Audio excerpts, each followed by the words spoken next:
কি করবো স্যার, ভরবেগের সাথে তোমার গতিশক্তির সম্পর্ক নির্ণয় করবো। এই যে টি সমান সমান কি পাইছিলাম sir, half M V square, এটা কিন্তু পাইছি স্যার, এটা হচ্ছে আমাদের সূত্র।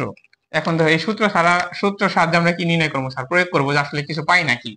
এই দেখেন স্যার, যেহেতু টু ছিল নিচে, এই যে টু নিচে দিয়ে দিলাম, এম আর ভি স্কোয়ারের উপরে দিলাম, কোনো সমস্যা নাই স্যার। এই যে নিচে নিচে গুণন, উপরে গুণন, আর নিচে কিছু নাই, মানে মনে মনে ওয়ান, দুই হাতে দুই, এম আর ভি স্কোয়ার আর ওয়ানের সাথে গুণন করলে যা আছে তাই বের হয় স্যার।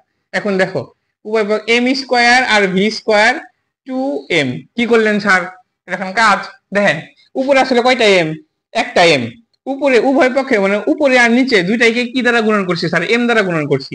কিভাবে বুঝলেন স্যার? আচ্ছা সমস্যা নাই, তোমার অত বোঝা লাগবে না, ভিডিও একটু বড় হোক, তোমরা একটু ভালো করে বোঝো। উপরে স্যার কি দ্বারা গুণন করলাম, এম দ্বারা গুণন করলাম, ভি স্কোয়ার।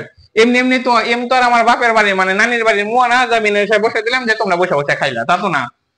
উপরে যদি আমি এম দ্বারা গুণন করি স্যার, নিচেও কি দ্বারা গুণন করতে হবে, এম দ্বারা গুণন করতে হবে। আমার অবস্থা একদম খারাপ, গায়মা শেষ। দেখো এখান থেকে উপরে যদি আমি এম দ্বারা গুণন করি স্যার, নিচেও কি দ্বারা গুণন করছি, এম। এই এম আর এম যদি আমি কাইটে দিই স্যার, দেখো আবার আগের মতোই পাবো না।